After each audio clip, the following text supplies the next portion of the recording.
what the city was doing was something that was even other cities around the area and communities were opposing.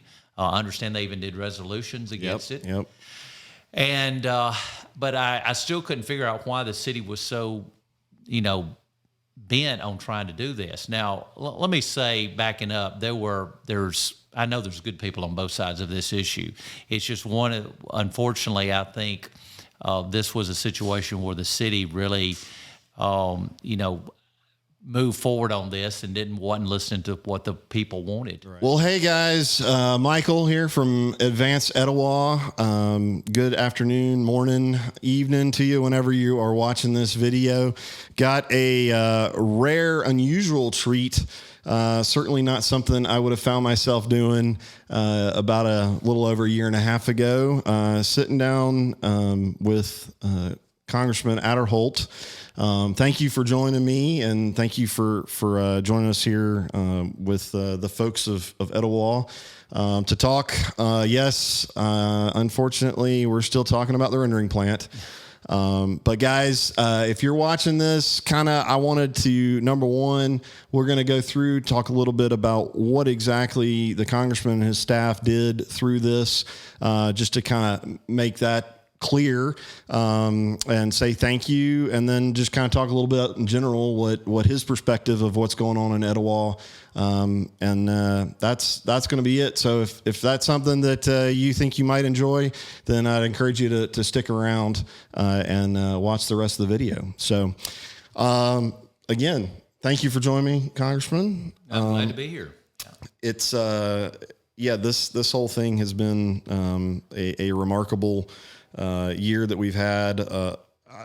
We can, I guess let's start with, what was your perspective when, this whole, how did this kind of come about in your office, the churn of the staff and seeing what was going on down here? Can you share a little bit about that? My initial, involvement there was a call from the city. And they talked about some new industry coming into town, needing that. But because the facility was going to be near the airport, that there had to be a waiver or approval from the FAA. Mm-hmm. And of course, obviously, that's not really something that's unusual in the sense that when a federal agency like that is involved, local governments, whether it be the city council or the mayor or the county commission or whatever, will reach out to our office and say we need some help in trying to reach out to them. And of course, obviously, if there's some more jobs that are coming to the area, I'm always happy to help in any way I can. And we actually started down that path of seeing what we could do to try to be helpful. I quite honestly, was not really disclosed to me exactly what all the ramifications were going to be. Right. My initial thought is it's going to be something dealing with bringing jobs was my main, because obviously that's anything I can do to try to facilitate that. I want to be helpful. But as we started going down the path, we started, hearing that there was a lot of objection to it. And of course, obviously, you can imagine anytime you have an issue before any city or mm-hmm. any county, sometimes there's going to be controversy. Everybody's not going to be on the same, 100%. So that's nothing unusual. What was unusual about this was the fact that it was overwhelming.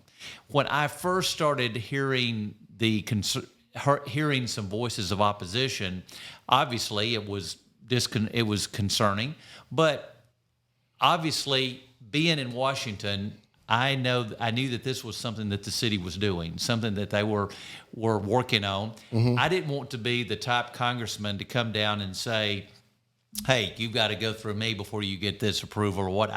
I wanted to my general rule is I like for communities, whether it be a city, whether it be a county, whatever it is, they decide what they want to do. It's like for example, I have my hometown is Haleville over in Northwest Alabama.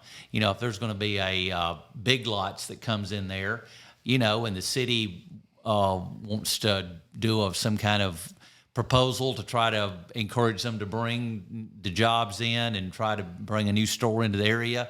It's really nothing to do with Washington. Right. It's something local. And so usually those issues are not very. So anyway, my basic premise on that is to step back and say, let the people, the community work that out. They have elected their elected officials to do the right thing. That was my initial inclination. And again, I kept hearing that, the concerns about this and seeing the red flags. Well, obviously, if it had just been something with a Big Lots or a Dollar General coming in, there wouldn't have been a real big controversy about it. Right. But the area that they wanted to put this on was near the airport. And obviously, they had to get a waiver for this to take place. And that's where my office came in. And that's where I had a little bit more of a voice than just your average issue of a Dollar General or a Big Lots coming into an area. So when I started hearing that, this was something that the people of Etowah County did not want, then I got engaged and let the FAA know that this was not a straightforward issue. This was not something that, what the city was doing was something that was even other cities around the area and communities were opposing. I understand they even did resolutions against it. Yep. And but I still couldn't figure out why the city was so, bent on trying to do this. Now, let me say, backing up, I know there's good people on both sides of this issue. It's just unfortunately, I think this was a situation where the city really, moved forward on this and wasn't listening to what the people wanted. Right. And that's so it was my job at this point to come in, talk to the FAA, explain to them that this was a controversial issue. This was not something that if you were going to grant a waiver for, it was going to be something that everybody was going to be in favor of. And so I had a meeting with the FAA, and I learned pretty quickly that this was going to be something that would not be readily approved of. But yet, of course, the city wanted to move forward with it. And so we had several other video conference calls. And finally, the FAA was pretty clear that the approval was not going to go through. Right. So I think at that point, I think the city really had to look at it and decide how they wanted to move forward on it. But and then, of course, as you know, then your organization and so many other organizations around the area and so many just people, just moms and dads and brothers and sisters, voice their complaint. And so now we see that, it's the rendering plan is no more.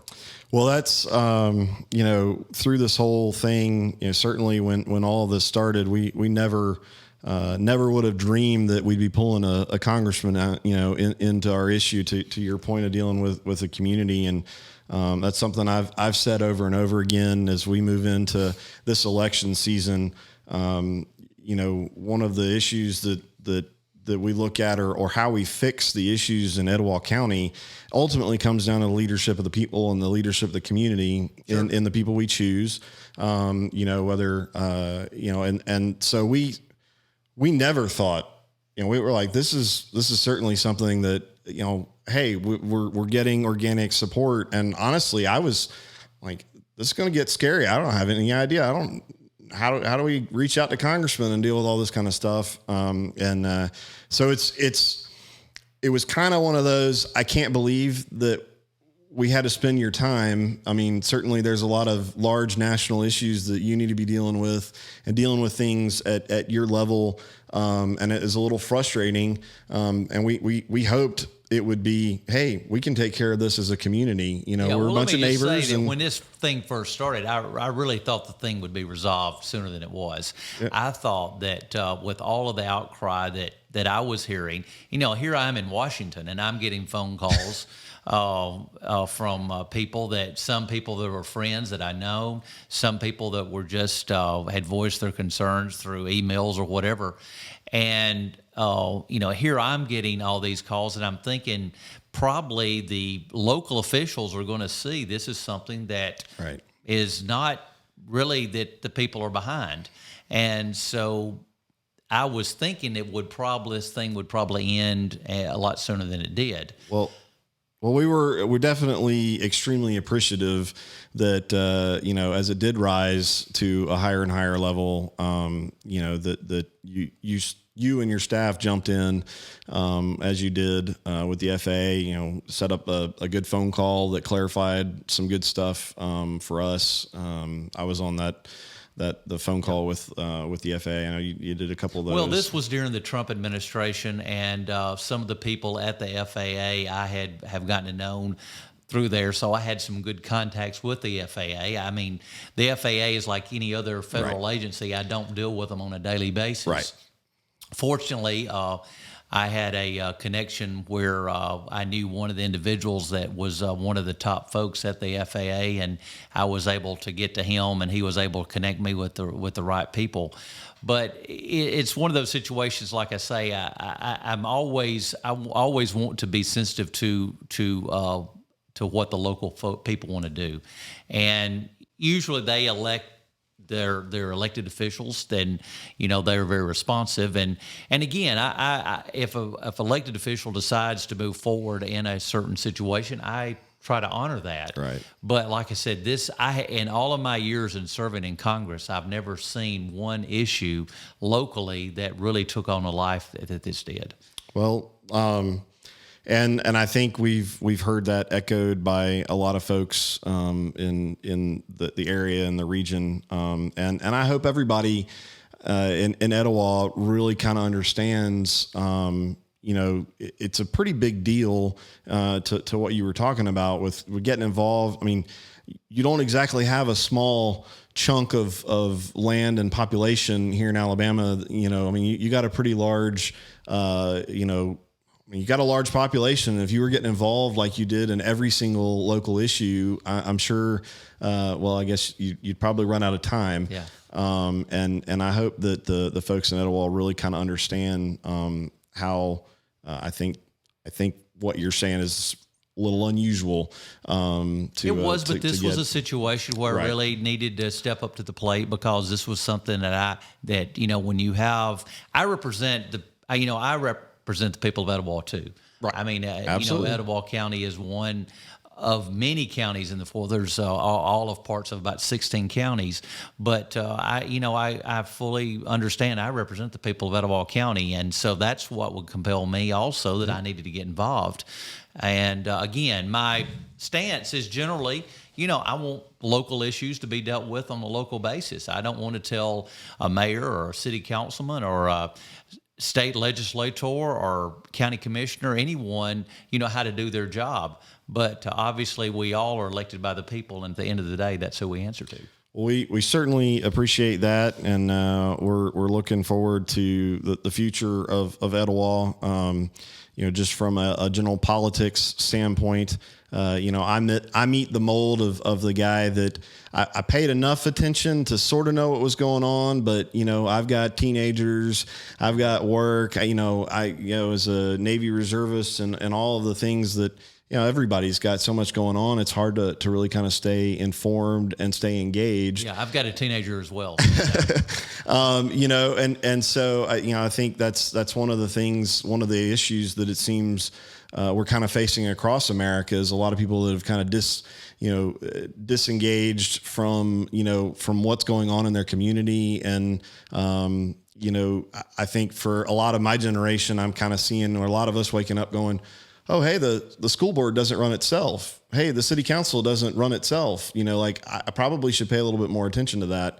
And I think that's definitely something that has occurred in our community. I'm excited to see people, spend a little more time. That's kind of what Advanced Etowah is about. And as we shift out of kind of fighting this rendering plant because the next stage is we're going through elections. And so what we're trying to do is sit down with the candidates and educate people, and hope that, you can get that guy that if you got 12 minutes between, getting to soccer practice and getting to basketball practice, if you got 12 minutes, I'm building a website that's going to have profiles on candidates with information. So, it can be easy to at least do a little bit of research. And then of course we hope that, people will invest the time to sit down and listen to some of these crazy internet videos and all that kind of stuff. Thanks for what you're doing. I think it's important. And of course, this is something that, has changed over the last, 10 years. And, 10 years ago, even you wouldn't have seen this. And so now people can tune into these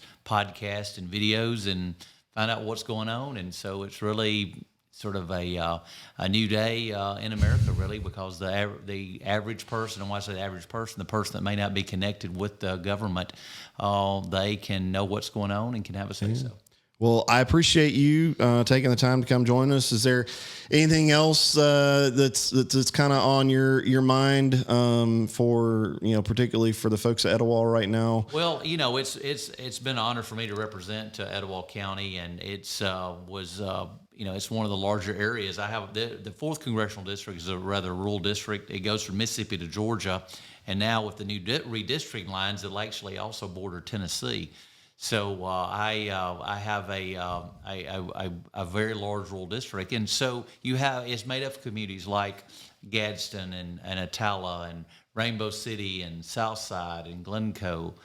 Those are the type that make up the 4th Congressional District. Right. So I'm honored to represent. I'm glad that I could be of help anytime. But I want anyone to know that they can reach out to me, and if I can be of help in any way, please don't hesitate to call me. Well, thank you again, Congressman. And guys, hopefully you guys will go check them out. I'll put links and everything to where you can go learn more as you're, I guess, getting ready to head to the polls over the next coming months. And keep an eye. I know you're heavily involved in a lot of this stuff going on in the Ukraine. Those are the roles that we really, right now want you focused on. And, there's a lot of stuff going on in our country, and we appreciate, you representing us, and, let us know if there's anything we can do for you. Thanks so much. Good to be with you.